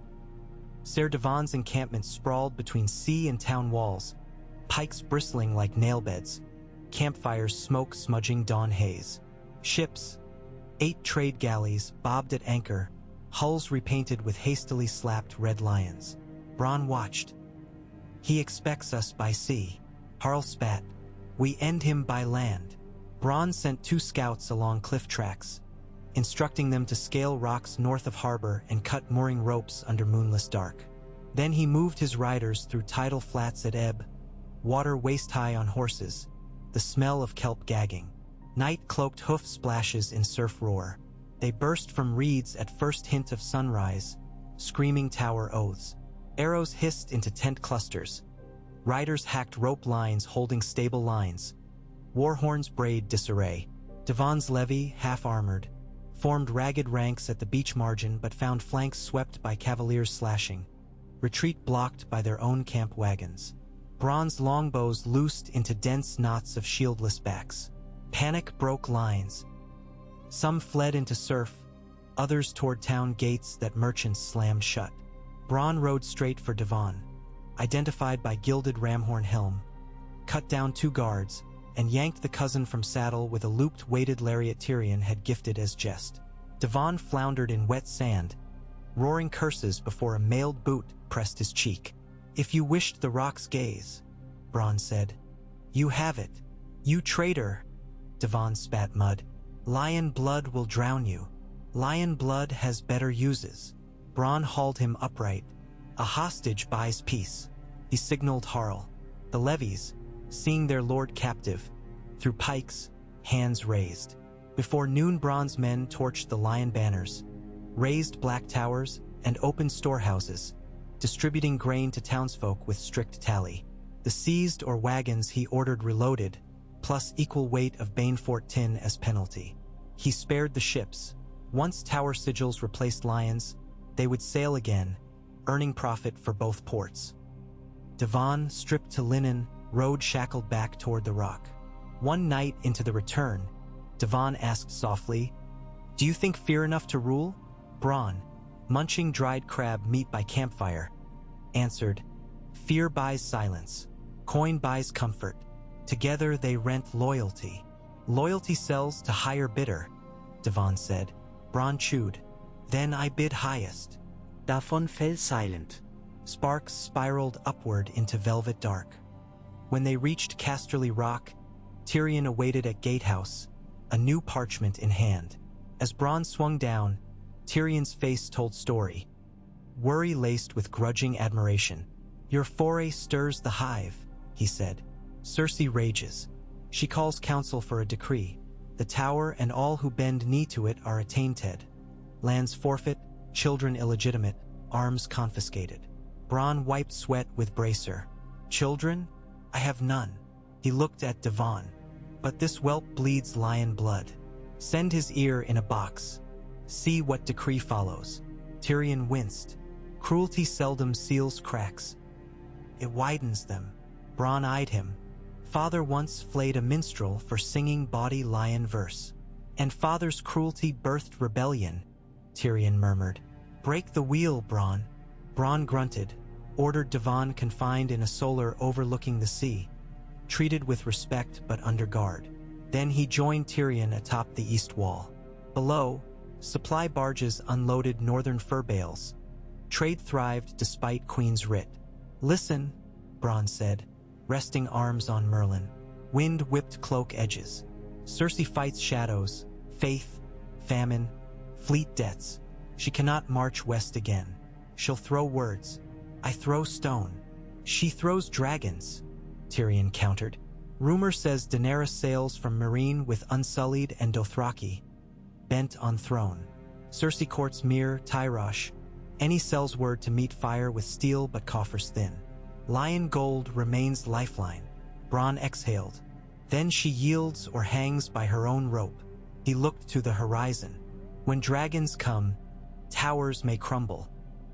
Tyrion's eyes reflected dusk. Dragons burn, but they bargain.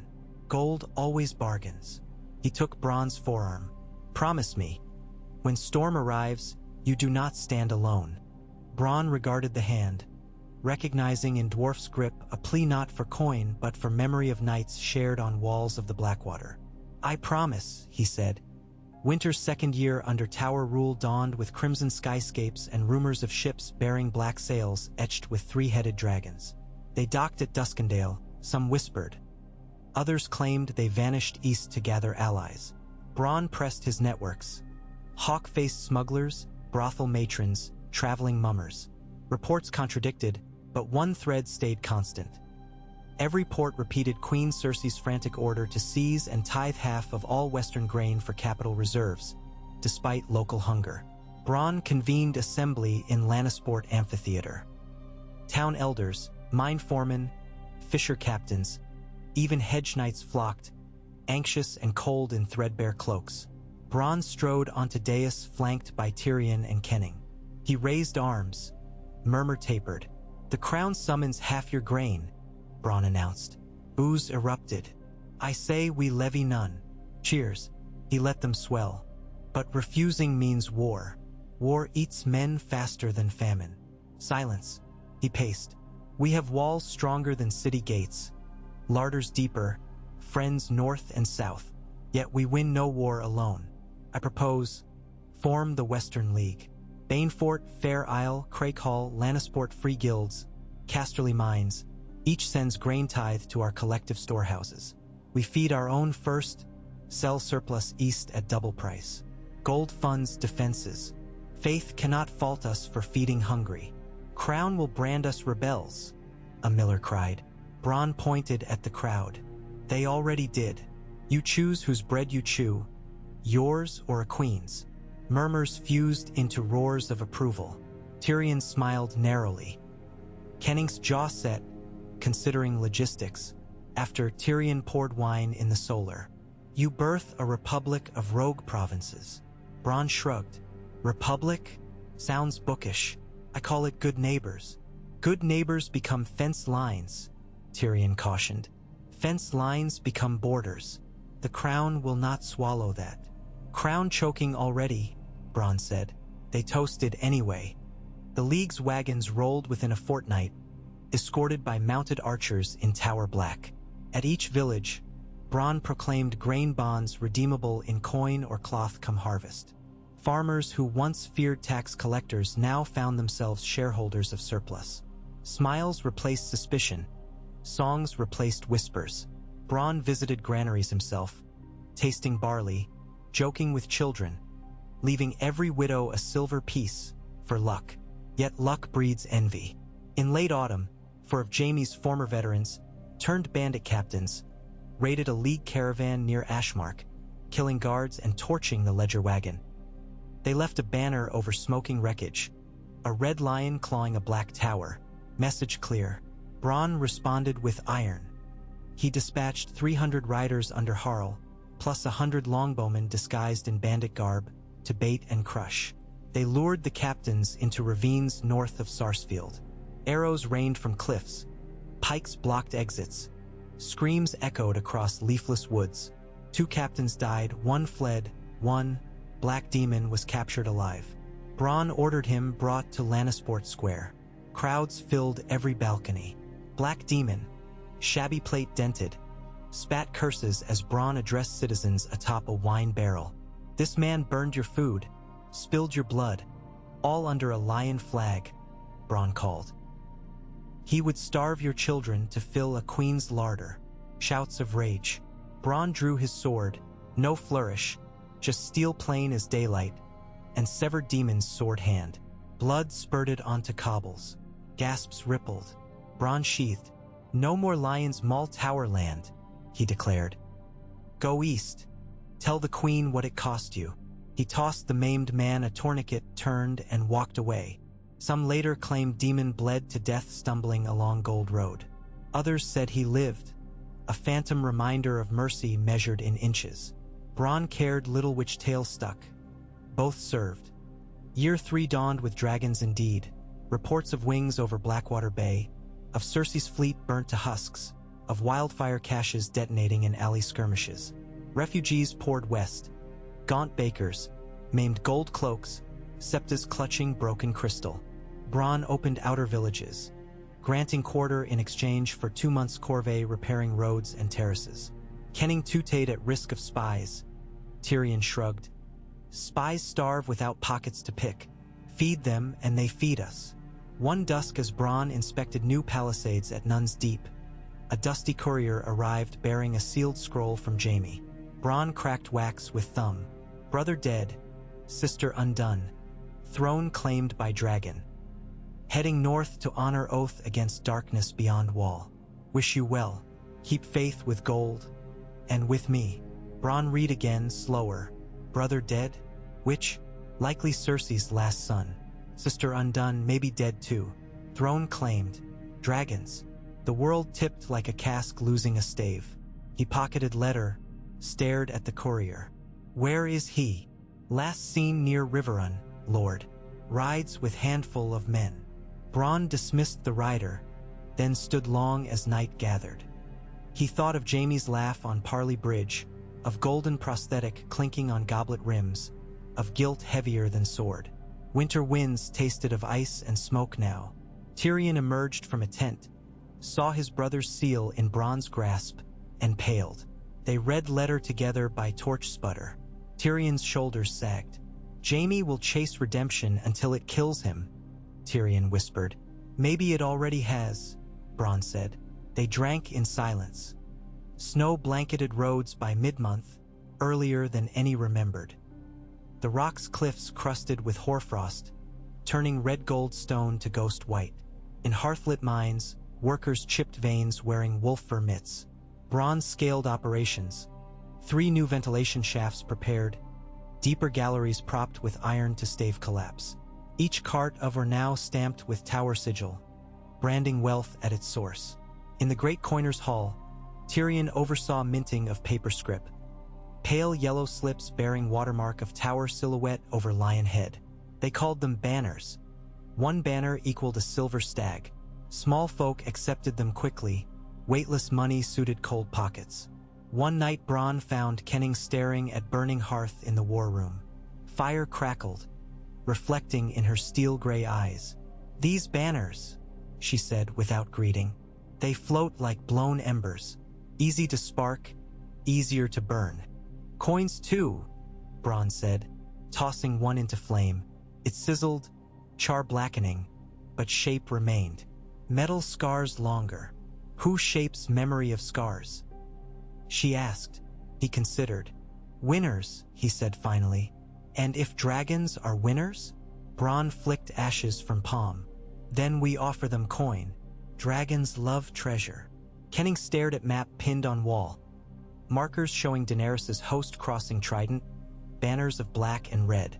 "Dragons topple towers." He grasped her shoulder. "Nothing topples the ground. The rock stands." Outside, wind howled like wolves. Spring thaw of year 3 brought no warmth. The dead men's war in the north drew every able night away. Trade slowed, refugees increased. Yet rock granaries remained full, mines rich, populace loyal. Bronn rode patrols weekly, cloaks snapping, greeting children by name. Songs of the Tower Lord spread. Ballads of a bastard knight who robbed lions of their claws and fed peasants with royal bread. Tyrion composed new verses under a pseudonym, teaching tavern singers for coin and mischief. But sour omens brewed. Miners in Seam 11 struck a pocket of toxic gas. 6 died, 30 sickened.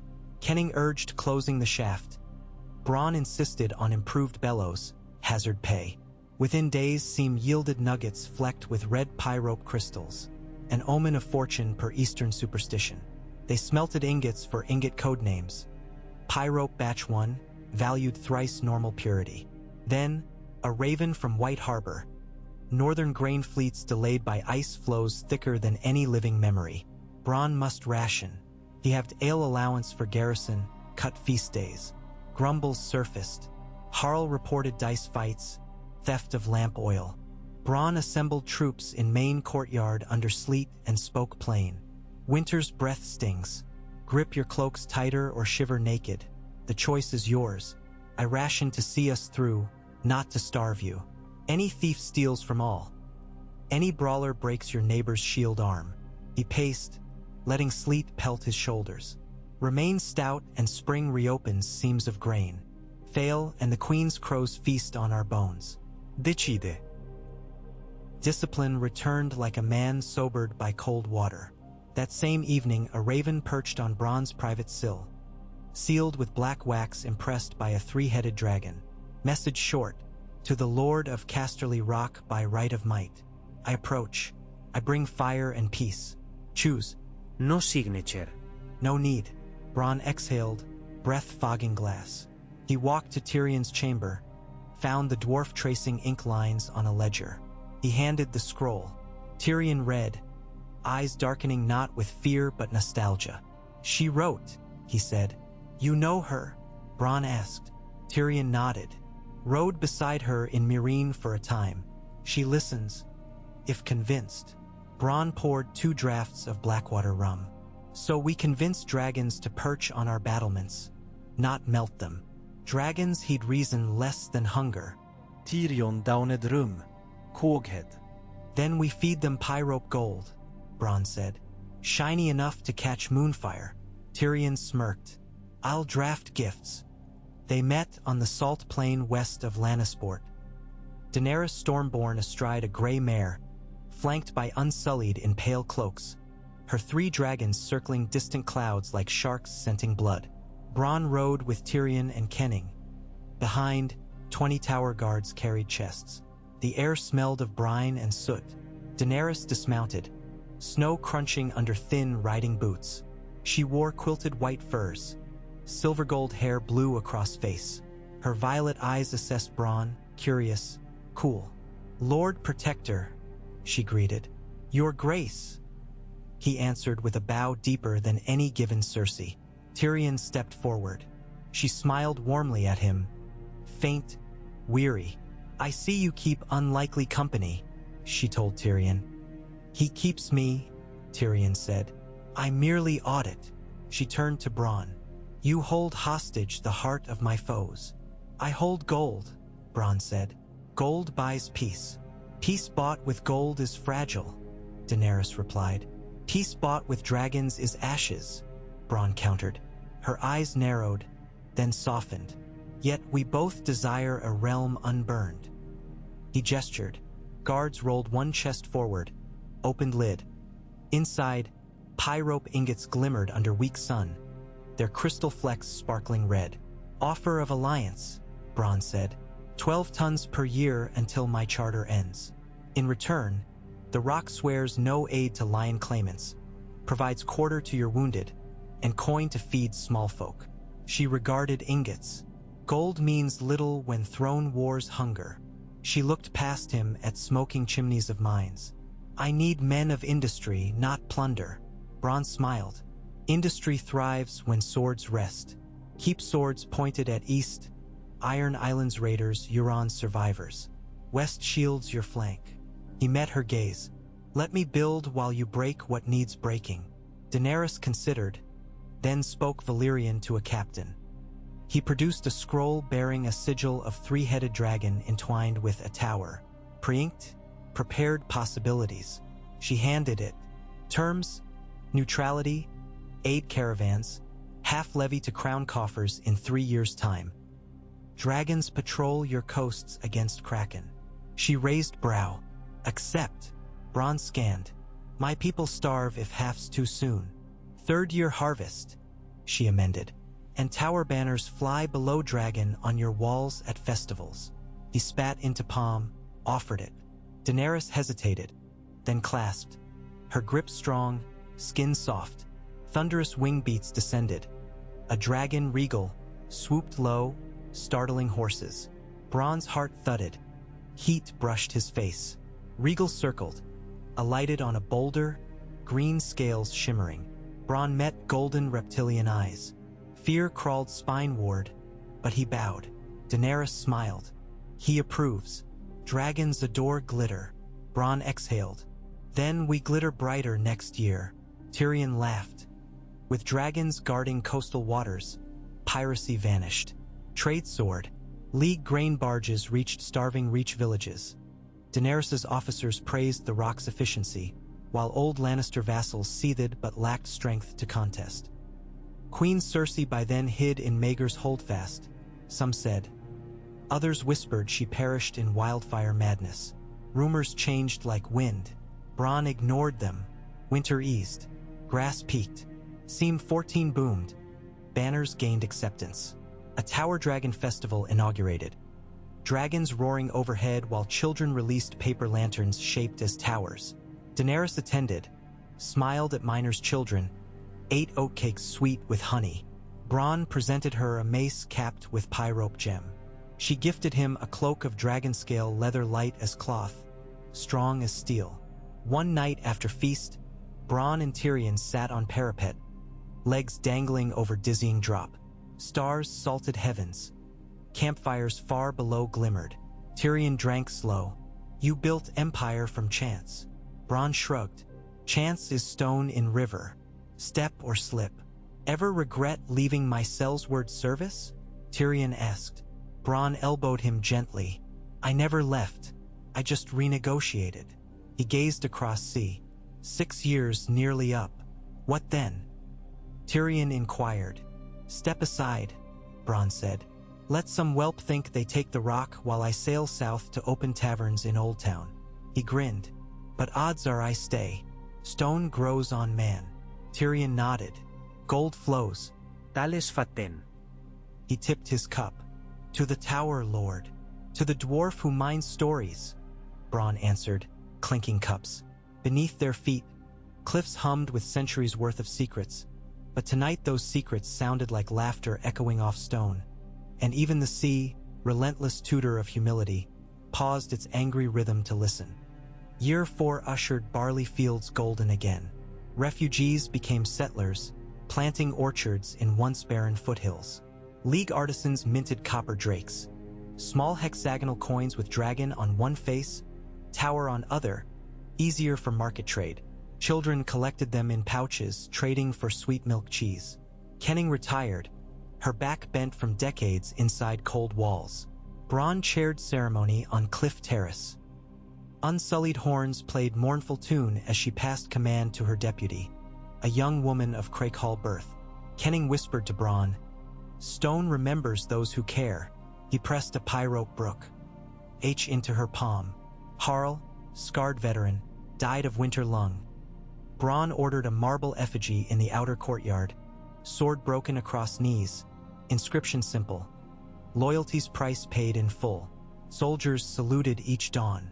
Daenerys, now queen in King's Landing, sent invitation. Ride east, witness reconstruction of capital. Bronn debated. Tyrion encouraged. See the wheel you helped bend. Bronn replied, Wheels keep turning. Someone must oil. He stayed. He governed 5, 6, almost 7 years as Tower Lord. Gold kept smelting. Papers kept printing. Small folk thrived. Some minted children named Branna and Bryn, claiming after Tower Hero. He pretended annoyance but bought them toys.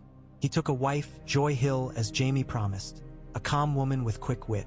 They had a daughter who tried to drink his ale at age 3 and laughed when it spilled. Jaime returned once, arm in sling, beard shot with gray. They met under moonlit archway. No words at first, only clasp of forearms. Jaime thanked him for shielding West from collapse. Bronn thanked him for not marching again. They shared jar of Arbor 96, parted with unspoken respect. One evening, 8 years to the day since Bronn first stepped inside the Rock's Gate as invader, Tyrion found him alone in the library, reading Tywin's unsent letter again. "Gold must be kept molten," Bronn murmured. Tyrion perched on desk. "And coffins polished," he finished. Bronn closed parchment. "I cooled the gold. Didn't coffin yet." Tyrion smiled. "Molten or cold, you shaped it into keys." He gestured around.